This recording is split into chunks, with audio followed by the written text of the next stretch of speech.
If you're using multiple bank accounts and trying to use YNAB, there's a really good chance that you have gotten incredibly frustrated when things don't seem to be working quite like you expect them to. Sometimes transfers get categories and other times they don't get categorized. You're using this account for bills, this one for spending, and these other ones over here for savings, but you're confused as to why none of these accounts seem to be matching up with what you're seeing on the budget. Well, I'm going to solve all of these issues and more in this video. Here in a second, I'm going to show you 3 different methods you can use to set up your multiple bank accounts in YNAB. So with that being said, let's pop over here to YNAB and let me show you what I'm talking about.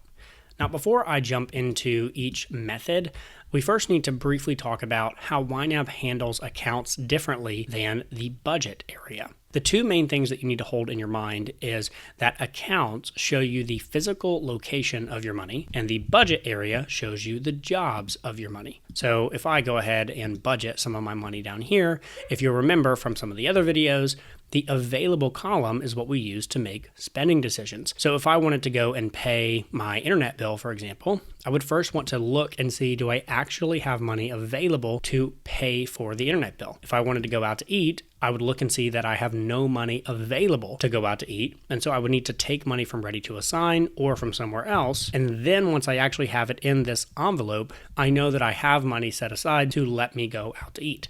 I'm using the available column to make spending decision. Another way that YNAB would say this is that you're using the categories to assign jobs to your dollars. So the categories tell you what the jobs of your money is supposed to do, whereas the bank account simply just tells you the physical location. If I look on this budget, you can see that my checking account has $4,500 and my short-term savings has $1,350. That's where my money is physically at. If I had to go get my hands on physical real dollars, these would be the places that I would look. I could even look at this budget and use a whole bunch of different accounts and say, okay, well, I have a savings account with $500 in it. I have a savings account with $450 in it. I have another account with $1,200 in it. This just tells me the account name and where the money is at. I could even add in a bunch of fake accounts that represent money underneath my mattress or money in the bottom of my chest or freezer in the garage. And I could show where that money is physically at. Obviously, I can then rename a bank account to try and tell me kind of what that money is supposed to do. But in reality, the beauty of YNAB is being able to use all these different categories that tell me what my money is supposed to do, not the bank accounts. What I need you to understand, though, before we dive into these different methods, is that there's not a link between the bank accounts and how you have money set up here and how you have money set up over here. A lot of people get confused because they'll add things like different bank accounts over here, and then when they move money back and forth, they're confused as to why YNAB didn't move money back and forth from their savings account area over on the budget side. It's because YNAB doesn't do that when you move money in between accounts. To try and explain this further, let me show you a diagram. I want you to imagine that your budget is represented by this big green box right here. Let's say, for example, that you have $5,000 inside this green box. Maybe you have $4,000 in checking, $2,000 in savings, and you owe $1,000 on your credit card. So this would be 4 plus 2 is 6 minus 1 is 5. So you have $5,000 inside this box. If you move money from checking to savings, I don't care how much you move, you still have $5,000 inside the box. The money inside the box stayed stagnant at $5,000. This is what YNAB is doing when you set up bank accounts underneath this budget heading. You may have seen that in this budget, I have actually 2 different areas. I have a budget and a tracking area. We're going to talk more about this when we get to method number 1. But the thing that I need you to take home is that if you add accounts underneath this budget heading right here, YNAB is putting it all inside this box. So when you move money from one bank account to another, you're just transferring money back and forth. You're not changing the jobs of those dollars. You're not spending dollars. You're just literally moving the physical location. Let me show you an example. If I come into this budget and I do a transfer, this is what's going to happen. If YNAB automatically pulls it in, it's going to look like this. It's going to say transfer from blah, blah, blah, blah, blah, or transfer to blah, blah, blah, blah, blah, right? My bank's going to pull this in. The category is going to be nothing. It's going to say this needs a category. And then it's going to say maybe outflow 500. Now, I know when I pull this in automatically that I need to categorize this. But if I'm moving it to a bank account that is within YNAB, I'm not actually going to categorize this. It is a transfer. So instead of giving it a category, I'm going to go to the left, and then right here at the very top of the payee section, I have the option to transfer to short-term savings. And then if you notice, when I do that, it says category not needed. And so when I hit save, all of a sudden, an extra $500 is going to show up over here, transfer from checking, $500 in, category not needed. If I look at the checking, transfer to short-term savings, outflow 500, category not needed. And if I go to the budget, nothing happens over here. It doesn't do anything to my short-term savings group. It doesn't do anything anywhere else because there's no categorization. I'm simply just changing the physical location of the money. I'm not doing anything with the jobs of the money. Now, take a look at this diagram. This diagram is where I'm setting up an account outside my budget. I'm putting it outside the big green box. So now if I had $5,000 inside this green box and I move money from a checking to a savings outside the budget, then it breaks this barrier. And when it breaks the barrier, it is considered spending in YNAB. So I have to categorize this. Let me pop over to method number 1. If I go and do the exact same thing, add transaction and $500 out, but this time, instead of transferring it to an account that I have in the budget area, I'm going to transfer it to an account that I have in the tracking area, like car savings. Do you see how now it wants me to add a category? That's because I'm sending money outside the budget. We'll get to that a little bit more when we talk about method number 1. What I need you to understand right at this moment is that YNAB has 2 very distinct areas when it comes to your money. This area over here just shows you the physical location of the money.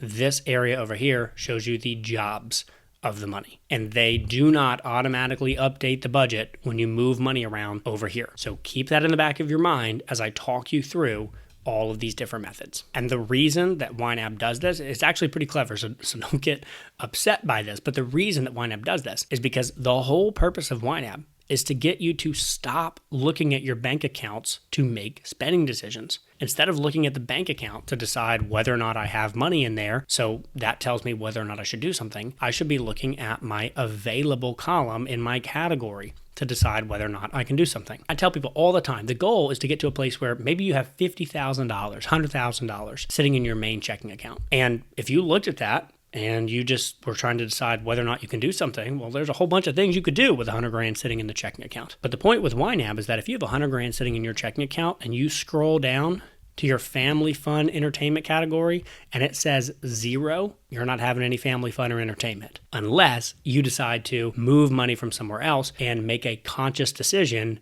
to take from somewhere else so that you can have family fun and entertainment. The point is that bank account balances with YNAB become ultimately irrelevant because you are focused on actually sticking to the plan that you have created with your category structure. And speaking of making decisions based on your different bank accounts, a good question to ask yourself before choosing one of these methods is, why do you have all these bank accounts in the first place? For many people, they've just accumulated multiple bank accounts over the years from either moving or getting married or starting a new job or taking on a mortgage that requires a bank account. All of a sudden, you've just bloated your financial life, not really consciously or strategically. So this is a good time to decide, do you actually need all of these bank accounts? Think about a savings account, for example. There's really only 2 reasons that anybody, certainly in Western countries, would have a savings account. Reason number 1 is because you want to earn higher interest than what you can get on your checking account. Well, interest rates right now and basically for the last few years have been absolutely terrible. They've been lower than inflation. So if you're telling me that that's your main reason, I don't know that it's really worth it. You're not getting a whole lot on your interest rates either. The second reason you might have a savings account is because you want to hide that money from yourself. You want to get it out of the checking so you don't spend it. But as we just talked about with YNAB, the whole point is looking at YNAB to see what the jobs of your money is going to be. So if you're fully embracing the YNAB system and using your category structure, you don't need to use bank accounts to see what the jobs of your money is. In fact, these days, Hannah and I just have one bank account. When I first started YNAB, I was a lot like many of you. I had a whole bunch of different bank accounts that I was using for different jobs and hiding money in all these different places. But eventually I got to where I trusted this system and my categories for my decision making, and I didn't need all those extra accounts. So let me be very clear. My favorite method that I'm going to show you out of these 3 is method number 3. That's the one that I would love for you to eventually work towards. However, I recognize that if you've been using your bank accounts for making spending decisions for 10 years, 20 years, 30 years, 40, 50 years for some of you, this is a very, very hard concept to fully embrace. Budgeting by bank account, which is what you've been doing for years, is something that is not easily just snapped overnight. which is why I'm going to introduce you to methods 1 and 2 that will slowly help you make the YNAB system work for you, and you can embrace the real power of budgeting by category structure over time. At the end of the day, personal finance is called personal finance for a reason. It is personal. So I'm going to show you 3 methods. You can choose which one works the best for you right this moment, knowing that, hey, you can always change it down the road. That being said, let's get into method number 1.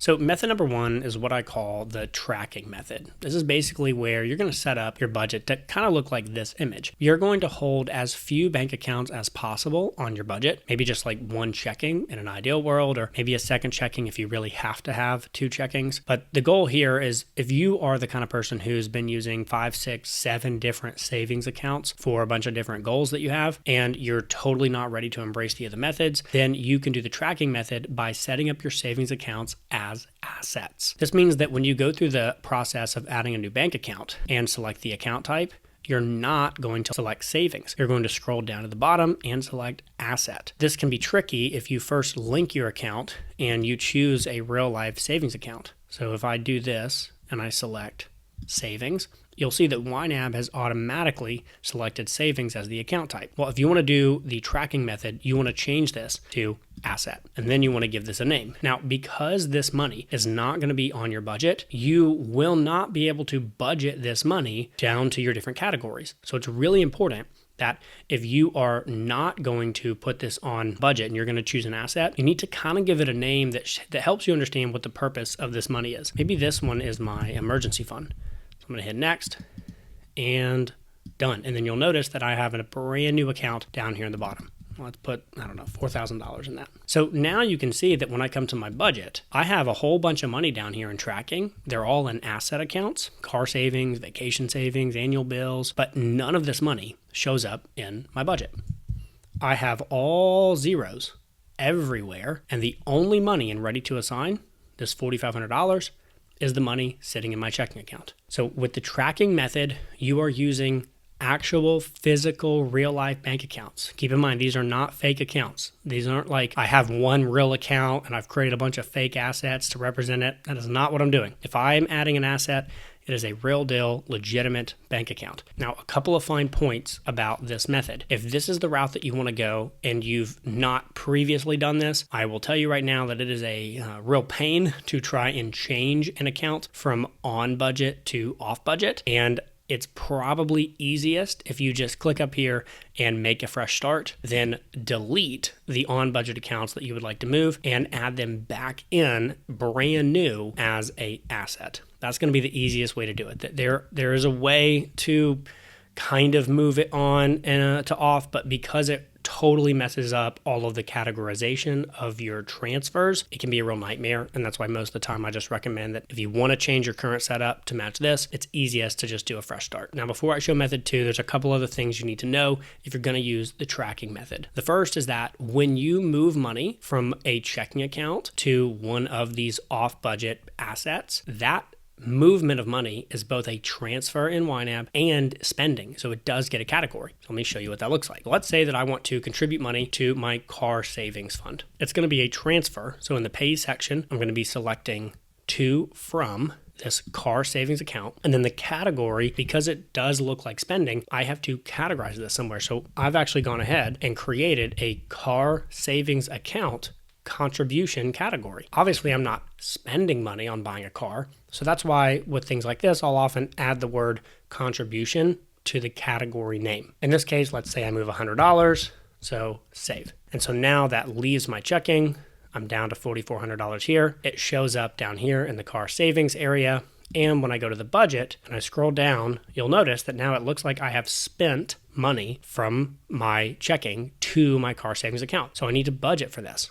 In this case, I would need to assign $100 to be able to cover that spending because it ends up looking like me paying for any other bill or going out to eat or buying groceries or doing anything else. So let's say that maybe I want to just go ahead and fund all of these targets that I've set up. You'll see that I have this dedicated savings contributions group now, and these are all different categories that I've set up for contributing to these bank accounts. As for the pros and cons of this method, the pros are really around the fact that you don't have to change very much about your current financial structure. You also don't really have to change your mindset at all about how you're handling your savings accounts. So it's sort of a training wheels approach, if you will, to the YNAB system. The cons, of course, is that this method does take a lot more time. There's definitely room for making mistakes. When I see people who try to implement this method in terms of categorizing your transactions correctly, making sure that your transfers are done correctly, there's just more room for error because there's more moving parts and pieces. You also are just moving money around a whole lot more, so it's obviously more time intensive. However, if you're willing to make those trade-offs so that you don't have to totally change your mindset yet, it's a perfectly fine way to get started going into YNAB. And if this method makes great sense to you, then fantastic. Use it. My number one goal for anyone trying to start budgeting is how can we just create a system that is going to increase the likelihood of you actually sticking with the system. I'm trying to find any method that is going to help put you in a better financial position 30 days from now than where you were. Now, if you don't like the tracking method and you'd like to see what else we have, let's go ahead and talk about method number 2, which is what I'm going to call budget by bank account. So with method number 2, you'll notice that I have consolidated all of my accounts to be on budget. Back in this diagram, I'm putting all the accounts inside this green box here. What do I mean when I do that? Well, in this scenario, I've kind of gotten rid of all of these different individual accounts, right? Car savings, vacation savings, annual bills. And what I've done is I went ahead and made all those transfers in real life into one savings account. And I have consolidated down to as few accounts as I'm comfortable with. And I just have one checking and one savings on budget. So all my savings money is together, and I'm sort of using a hybrid approach, meaning I'm not fully just not caring about where the money's physically located, but I am using YNAB's categories to try and decide what I will and won't do. So what do I mean when I say budget by bank account? Well, if you are going to use this method, then I highly recommend that you create a category group that perfectly represents the bank accounts that you want to represent. Let me explain. In this case, I have a bank account called short-term savings. And I also have a category group called short-term savings. And I put on budget in here for the purposes of this tutorial to remind us that this bank account money is on our budget. It's mixed in with all the other money. And if I was going to add another bank account, I would want another group to represent that account. So let's add account, unlinked. And this time I am going to add it as savings, right? I'm not using the tracking asset method. So I'm going to give it a nickname. Let's call this one emergency fund. Maybe this time I'm holding that on budget. And let's say again, I have a $4,000 balance and done. So if I'm doing this, again, what did I say? I want a dedicated group. So I'm going to create a brand new category group called emergency fund. And I'm going to have one single category underneath this called emergency fund. And I'm going to drag this down here underneath my short-term savings.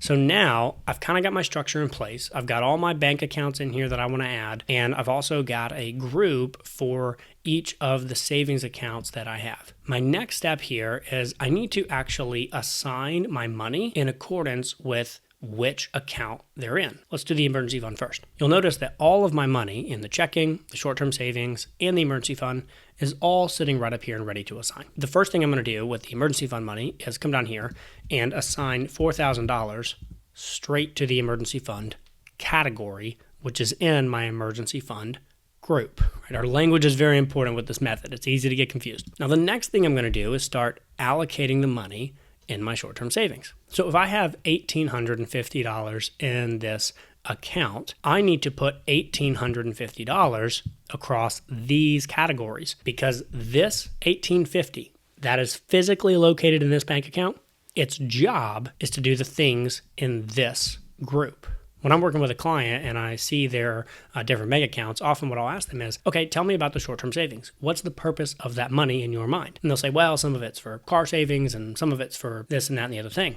And I'm like, okay, well, how much is for all those things. Of the $1,850, maybe $250 is for the car, and maybe $300 is for small trips. And the summer vacation, maybe I have $150 for that. And for annual bills, maybe I've already got $550 set up there. And for Christmas savings, maybe I have $100 here. And then for those kayaks, maybe they're coming up and I've got $500 here. All of a sudden, if you look at this plus this plus this and add this up, you'll notice that the total for this group is $1,850, and that perfectly matches the total for my account, $1,850, and that's what I want. At this point, we are budgeting or assigning dollars based on the bank account balances. We're constantly playing this game of balancing those out. Let me explain what I mean with a transfer example. Now, let's say this time that I would like to contribute money from my checking down to my car savings, just like we did on the other example. Well, it's going to be a transfer from checking to the short-term savings, which means it's done in the payee area. So I'm going to click short-term savings. But now notice this time it says doesn't need a category. And that makes sense, right? Because all of these accounts are in the budget. So I'm not categorizing this money because I'm not spending it. So no category needed, but let's say that I send $100 over there to save for my car. Well, when I do that, all of a sudden, my short-term savings account balance is going to be $1,950, but my short-term savings group is going to be $1,850. So now they're off again. Well, what do? Well, this is where I have to actually assign money from ready to assign or from somewhere else down to my car savings. So I need to actually move $100 from ready to assign down to my car savings. Then once I've done that, all of a sudden this matches up $1,950 with $1,950. So you can see that if you're using this method, you're going to have to do a lot of balancing and truing up. This is especially true for people who have some sort of like auto transfer. Like many people will have an automatic transfer from checking to savings on every payday. Well, if you do that means you're going to automatically move money physically from checking to savings, but you then also need to make sure that you are moving money from your paycheck down to the category where you are actually saving the money. The point here is that if you're going to use method number 2, you need to have some sort of part of your regular routine where you are truing up this number with this number. In my opinion, I like to do that at the end of the month because if you try and stress yourself out and true this up every single week, it can be a real nightmare. Because here's the tricky part. Let's say that I actually want to use some of this small trip vacation money. Maybe I want to book an Airbnb and I need $100 to, do the initial fee that it's going to charge me. If I put $100 on this credit card from Airbnb and I categorize it to that small trip category, I just charged $100 to the Discover. I'm going to pay that with money in my checking. And if I go look at my budget, now again, all of a sudden, my total for my savings group is down to $1,850, and it's off again from the short-term savings. So now again, I need to true these up. So this is where at the end of the month, I would go make a real-life physical bank transfer of $100 from short-term savings to my checking so that I can then go pay the credit card company for the Airbnb charge. Now again, you see why this method is, has its own sets of pros and cons. The pros for method number 2 is that, again, it allows you to sort of not have to fully change your mindset around bank account structure. So this method is a pro in that way. It's a more natural way for you to think because that's the way you've done it for your whole life. There's obvious cons, though, with this method as well because you do have to do some more work. There's more games of you trying to balance things up a little bit and make sure you're truing this up with this over here. Again, it's all personal preference. So if you like this method, this is a fantastic method. I personally have been using YNAB since 2015, and I have used all 3 of these methods at different points as my own mindset and journey has changed and grown. The key takeaways here is that if you're going to use this method, you want to have a dedicated group that matches your accounts and have some sort of rhythm for balancing those up. Now we're ready to move on to method number 3, which is what I'm going to call the all-in-one pot method. In this method, we really don't care where our money is physically located. In fact, the only reason to use multiple bank accounts with this method would be for the interest rates or because you have to, like maybe you live in Europe and your bank accounts are tied to your mortgage. Those would be the only reasons that you would even want multiple bank accounts because otherwise it's just an unnecessary headache. In method number 3, we are fully embracing the idea that all of our money is in one big pot and we can just decide what the jobs of those dollars are. This is where you can see I don't really have any specific group that is supposed to match my specific accounts. In fact, if I did have something like savings and I was holding annual bill money in my savings, I'm not going to put that in the savings group because my annual bills actually make much more sense in my irregular expenses area. If you are using my values-based budgeting method, which I've talked a little bit about elsewhere, you definitely are embracing this method because I might be holding money in savings for a travel. I also might be holding money in savings for a car, and I also might be holding money in savings for annual insurance. But those categories of car savings, travel, and insurance are going to be all mixed into my different groups that are based on the values that those things provide for me. They have nothing to do when they're due or where I'm physically holding them. So method number 3 works great for somebody who has sort of fully bought into the YNAB system and really understood the power of budgeting based on the jobs of your dollars and not thinking about where money is physically located. From a practical standpoint, in this method, you're just going to start assigning your money based on what you want to do. In this case, maybe I'm going to let YNAB auto assign it based on my targets. And yes, I have $1,350, but I don't really care about what's in my savings. I'm just deciding to do things based on the available column. You might be wondering, okay, well, if I fully embrace this method, what are the gotchas? What are the things that I have to be careful about? If you are fully embracing the sort of all-in-one pot method and not really caring about trying to mimic or match up your savings with your different bank accounts, the really only thing you need to pay attention to is always making sure you have enough money in the accounts for any required minimum balances or to make sure you don't overdraft if you write a larger check. So that's where at the end of each month, what I would have you do is just sort of triple check your bank account balances and see, do I have enough money in there to sort of cover everything that I know is going to come out automatically before I get paid? And if the checking account ever gets too high, maybe you're siphoning money over to savings for the purposes of interest rates. That's really the only thing you need to be concerned about when it comes to bank account balances if you're using this method, because all of your decision making is done by categories. So as long as you have a regular periodic check-in to make sure you have enough money in your accounts to not overdraft, then you're good to go. So as for the pros and cons of this method, the pros are going to be that it's a lot simpler. It takes very little time to manage. You're not having to move this stuff around a whole lot. And the biggest benefit